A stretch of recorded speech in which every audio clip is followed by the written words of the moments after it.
आज युद्ध की पहली सुबह है। दुर्योधन द्रोणाचार्य से कहते हैं, इस ताज़ी हवा की खुशबू ले लीजिए गुरु द्रोण, क्योंकि इसके बाद तो हवाओं में सिर्फ धुएं और खून की गंध होगी। द्रोणाचार्य कहते हैं, मैंने कई युद्ध देखे हैं महाराज, लेकिन इस युद्ध को कई युगों तक याद रखा जाएगा। दुर्योधन कहते हैं, हाँ, इस युद्ध के बाद मेरी जीत और गौरव पर कई ग्रंथ लिखे जाएंगे। भीष्म कहते हैं, हमें इस युद्ध में जो भी करने वाले हैं उसमें गौरव की कोई बात नहीं है। दुर्योधन कहते हैं, अपनी ये बातें उसे सुनाना पितामह जो ऐसी बकवास सुनना चाहता हो। गुरु द्रोण, क्या आप हमारे पहले वार की रणनीति बना चुके हैं? तभी द्रोणाचार्य कहते हैं, हाँ दुर्योधन, युधिष्ठिर और अर्जुन दोनों को मैंने ही युद्ध शास्त्र सिखाया है।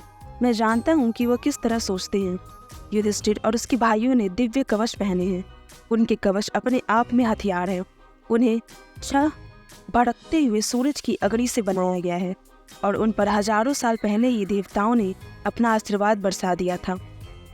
फिर भी उनका कवच उनके अस्त्रों के सामने कुछ भी नहीं है। अर्जुन के पास गांडीव है। हमें लगा था कि यह शक्तिशाली अस्त्र खो चुका है, लेकिन अर्जुन को जंगलों में यह वापस मिल गया। वह धनुष कितना शक्तिशाली है यह तो मुझे भी नहीं पता, पर हमें सबसे ज्यादा खतरा उससे ही है। तभी दुर्योधन कहते हैं, फिर तो हमें वो उससे चुरा कर कर्ण को दे देना चाहिए। वह धनुष बाण चलाने में माहिर है, वो उसे और अच्छी तरह से चलाएगा। तभी द्रोणाचार्य कहते हैं, नहीं, कहा जाता है कि सिर्फ अर्जुन ही उस धनुष को चला सकता है। उसके इस्तेमाल के लिए अर्जुन को ऐसा बलिदान देना होगा जो उस पर बहुत भारी पड़ेगा। भीम का हथियार है उसकी शक्तिशाली गदा, जिसे उसके कवच की ऊर्जा से शक्ति मिलती है। पूरी दुनिया में सिर्फ आपकी गदा ही उस गदा से ज्यादा शक्तिशाली है महाराज। युधिष्ठिर बेहद सक्षम और ज्ञानी योद्धा है। वो सबसे पहले आप पर ही हमला करेंगे, इस सोच के साथ कि आपकी मृत्यु होते ही आपकी सेना उनके सामने घुटना टेक देगी। मुझे लगता है वो भीम को हमारी सेना को तितर बितर करने के लिए भेजेंगे, ताकि आप तक पहुंचने का रास्ता साफ हो जाए। उन्हें रोकने के लिए हमें उन पर दूर से ही हमला करना चाहिए।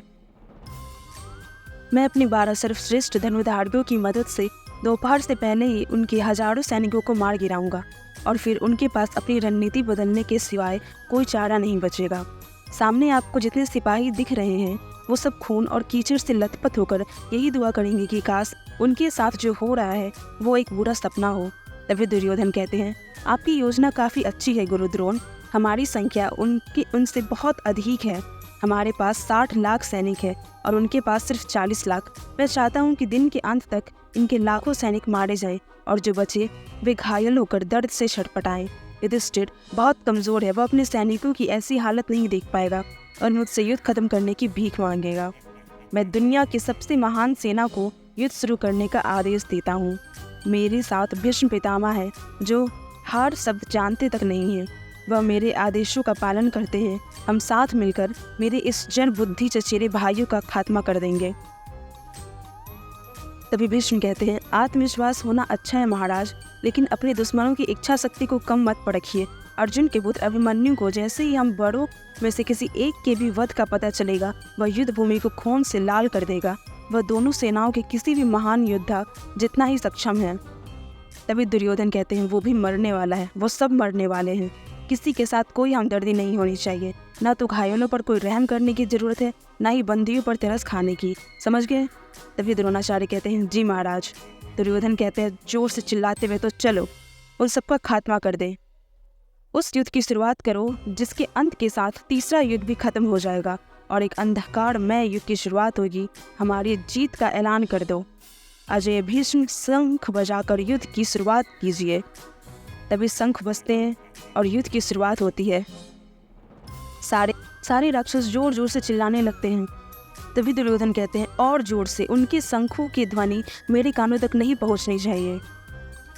और जोर से पितामह, युद्ध की आवाज़ स्वर्ग लोक तक पहुंचनी चाहिए, ताकि उन्हें पता चले कि एक ऐसे दिन की शुरुआत होने वाली है जो रात से भी ज़्यादा काला हो। तभी श्री कृष्ण अर्जुन से कहते हैं, वक्त हो गया है अर्जुन, सेना को युद्ध शुरू करने का आदेश दो। अर्जुन, कोई परेशानी है?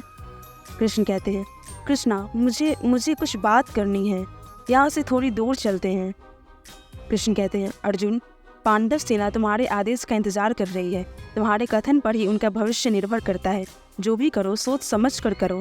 तभी श्री कृष्ण कहते हैं, मुझे किसी शांत जगह पर ले चलो।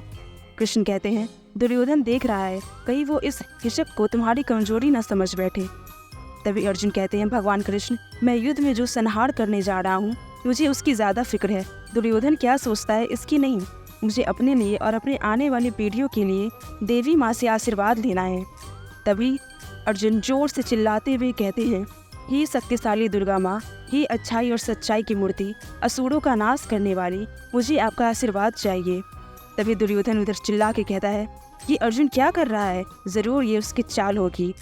अर्जुन माँ से आशीर्वाद मांगते हुए बोलते हैं, हे माँ, आप तो परम शक्ति हो, आपकी नज़रों से कुछ भी नहीं छुपा है, मुझे ताकत दो। तभी दुर्योधन के सैनिक बोलते हैं, ये क्या हो रहा है, आसमान से खून की बारिश हो रही है, अर्जुन को देखो, लगता है वही ये सब करवा रहा है। दुर्योधन कहते हैं, अर्जुन जो चल लो, जितनी चालें चलनी है ले लो, अपने सारे देवी देवताओं का आशीर्वाद, उनका कोई चमत्कार तुम्हें नहीं बचाने वाला।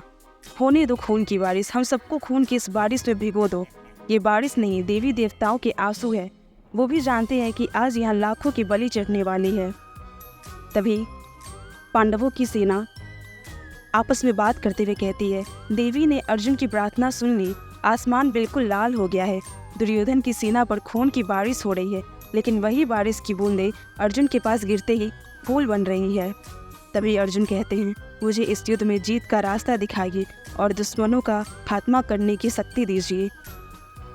अर्जुन कहते हैं, खून की बारिश बंद हो गई है, वो देखिए भगवान कृष्ण, लाखों लोग युद्ध करने के लिए तैयार खड़े हैं। तभी श्री कृष्ण कहते हैं, ये सभी वीर योद्धा तुम्हारे हाथों मरने के लिए आए हैं, ये सब तीसरे युग के खत्म होने से पहले एक योद्धा की मौत मरना चाहते हैं।